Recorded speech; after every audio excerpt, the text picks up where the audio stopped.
Shalom amigos, les habla Sergio Bacari del canal Un Bacari Suelto en Israel. Viernes a la mañana esperando el Shabbat. Hoy estoy en la ciudad Keisaria o Cesarea como la conocen ustedes. Aquí atrás mío por supuesto el mar Mediterráneo. Keisaria, para ubicarlos un poco, está justo en el punto medio, más o menos en el punto medio entre Haifa, el puerto de Haifa, y el puerto de Tel Aviv, una costa mediterránea.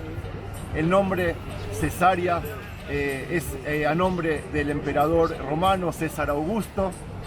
Este fue antiguamente un puerto no muy importante. Hubieron puertos más importantes, al norte el puerto de Aco, al sur el puerto de Yafo.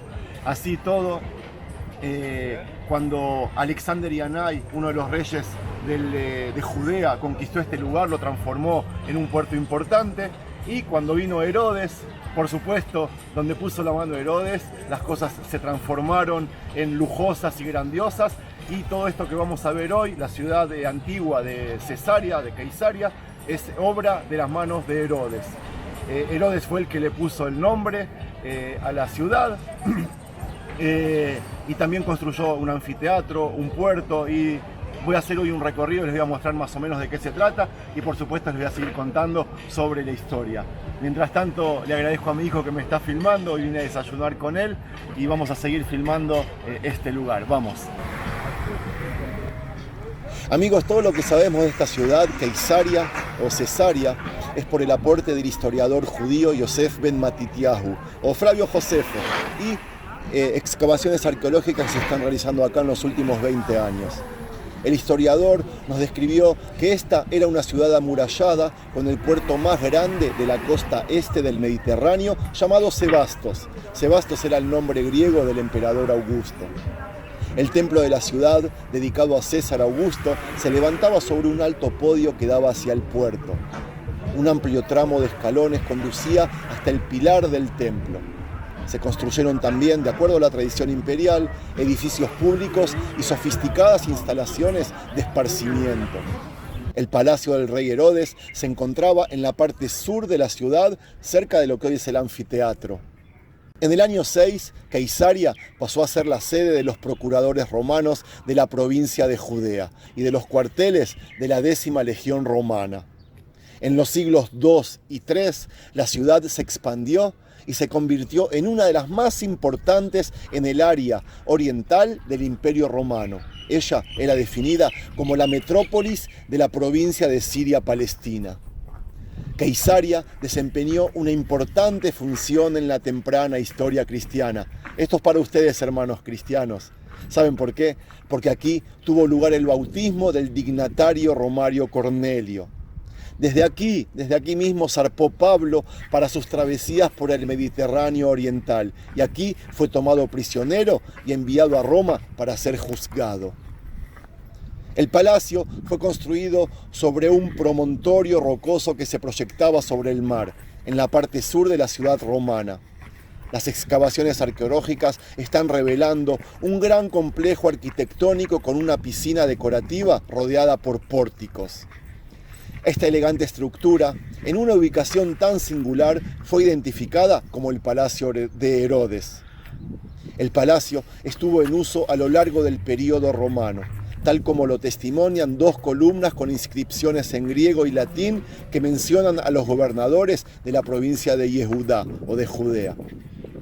El teatro se encuentra en la parte sur de la ciudad. Fue encargado por el rey Herodes, cómo no, y es la primera instalación romana de esparcimiento construida en su reino. El teatro da hacia el mar y cuenta con miles de localidades dispuestas en una estructura semicircular abovedada. El piso semicircular de la orquesta, pavimentado en primer término como un enlúcido pintado, fue posteriormente embaldosado con mármol. ¡Increíble! En las excavaciones del teatro se encontró una piedra que muestra partes de una inscripción que menciona a Poncio Pilatos, procurador de Yehudá, y al Tiberium, que era el edificio en honor del emperador Tiberio, que aquel construyera. El anfiteatro, que se encuentra en la costa sur de la ciudad, fue mencionado también por Flavio Josefo. Hoy está cerrado y no lo podré visitar, se los debo. Cuando el anfiteatro se construyó por primera vez en el período romano, tenía cabida para unos 80.000 espectadores. En el siglo I de la era cristiana, se añadieron nuevas localidades que incrementaron su capacidad hasta 15.000 espectadores. Sus dimensiones, forma e instalaciones indican que este anfiteatro fue utilizado para carreras de caballos y carrozas, y que de hecho era un hipódromo. Se los debo, y en alguna otra oportunidad cuando se abra lo voy a filmar. En una inscripción dentro del mismo se puede leer la inscripción Morismus Auriga. Durante el siglo II fue reconstruido y adaptado para los usos más habituales de un anfiteatro. Hoy es la meca de todo artista israelí. Llenar Keisaria es el sueño de todo cantante. Por darles un ejemplo, allí cantaron Julio Iglesias, Frank Sinatra, Barbara Streisand, no recuerdo quién más, pero es la meca de todo cantante israelí hoy por hoy.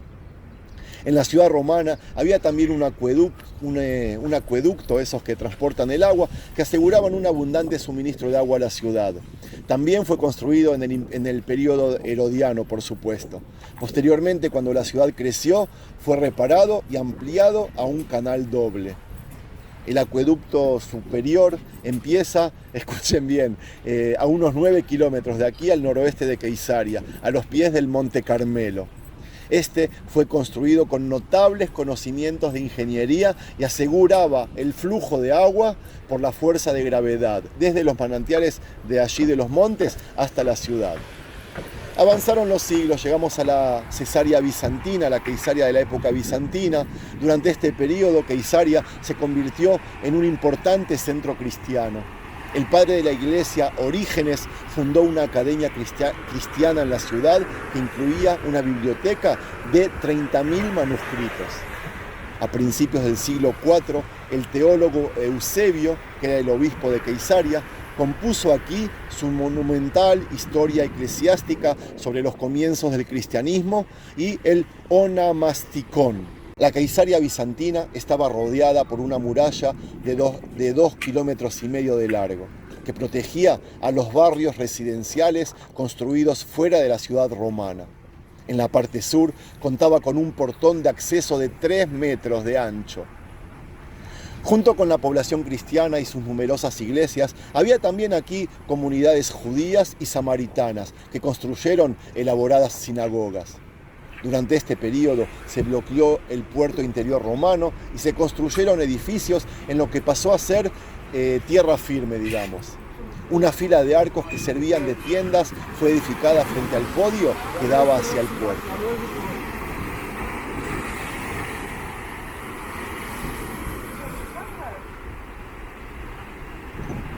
La principal iglesia era la del Martirio de San Procopio, construida en el siglo VI sobre los restos del templo romano en el podio. El piso de la misma estaba pavimentado con losas de mármol de diversas formas. En las hileras de columnas del edificio se encontraron varios capiteles corintios decorados con cruces. Un edificio muy grande y complejo que incluía numerosos patios y habitaciones dispersas por toda la ínsula y rodeado por las principales calles de la ciudad era el llamado edificio del gobierno. Se entraba a él desde el Cardo era la calle principal norte-sur. El lado oeste estaba rodeado por una hilera de arcos abovedados que alguna vez habían servido de depósitos portuarios. Uno de estos arcos que daban al Decumanus era la calle principal este-oeste, había sido enlucido y decorado con pinturas murales en rojo y negro, que incluían retratos de Yeshua, de Jesús y sus 12 apóstoles. Un gran recinto con un ábside ubicado en el centro del edificio del gobierno era usado como sala de justicia. Los fragmentos de una inscripción griega encontrada allí hacen referencia a un decreto imperial vinculado con las tasas que los funcionarios de la corte debían recaudar por los servicios prestados. En la parte noroeste de este edificio había una serie de habitaciones con piso de mosaico. Uno de ellos cita una parte de la epístola a los romanos de Pablo. Los nichos rectangulares ubicados en las paredes de un amplio recinto, ubicado al norte de la sala de justicia, sirvieron probablemente de archivo. En la costa ubicada al norte del puerto se encontró una sinagoga del siglo V. El edificio rectangular da hacia el sur, es decir, hacia Jerusalén. En sus ruinas se encontraron detalles arquitectónicos, incluidos capiteles con menorot. Menorot son candelabros. Dentro del anfiteatro, que ya no estaba en uso, se había construido un palacio de 2 pisos con una escalera que comunicaba los 2 niveles. El piso superior incluía 2 patios y habitaciones cuyos pisos eran de azulejos o mosaicos de colores, y ellos servían de residencia. El nivel inferior tenía un patio con un ábside en un lado, pavimentado con azulejos de colores. Junto a este patio había 2 hileras de columnas separadas por una división de mármol para el presbiterio, y en la pared norte había una fuente con un cuenco rectangular en parte inferior. La planta baja servía de jardín abierto. Y así concluimos toda esta época de Keisaria. Y les paso a relatar así en breve sobre la Keisaria árabe. En el año 639, Keisaria fue conquistada por los árabes y tanto su importancia como su población decayó. Las áreas urbanas fueron abandonadas y reemplazadas por terrazas para la agricultura. En el siglo X, esta ciudad árabe estaba rodeada por una muralla de 3 metros de espesor, algunos de cuyos restos fueron encontrados en las excavaciones arqueológicas. Luego llegó la Keisaria cruzada. En el año 1101, el ejército francés del rey Balduino I conquistó Keisaria. La ciudad pasó a ser la sede del arzobispo, y no solo de los franceses, sino también los cristianos del este y los musulmanes se establecieron en ella, aquí mismo, donde estoy ahora. Los genoveses encontraron, presten atención, una vasija de vidrio verde y declararon que se trataba del Santo Grial, la copa usada por Yeshua en la última cena en Jerusalén. La copa fue llevada a Génova y depositada en la iglesia de San Lorenzo.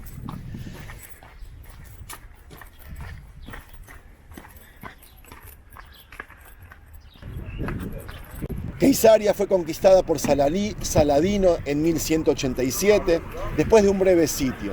Fue reconquistada en 1191 por el rey de Inglaterra, Ricardo Corazón de León, que exilió a los habitantes musulmanes.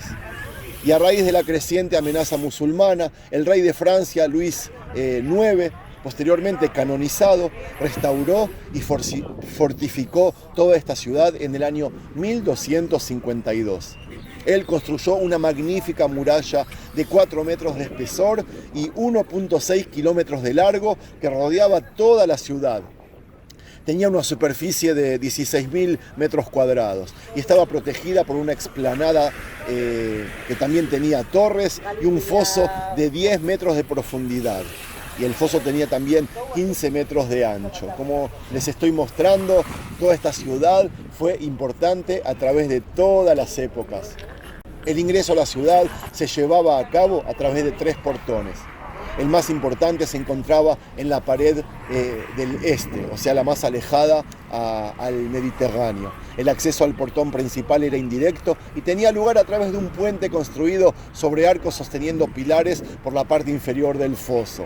El fin de toda esta ciudad de la Keisaria cruzada, se produjo en el año 1265, cuando fue atacada por el sultán mameluco que se llamaba Baibars.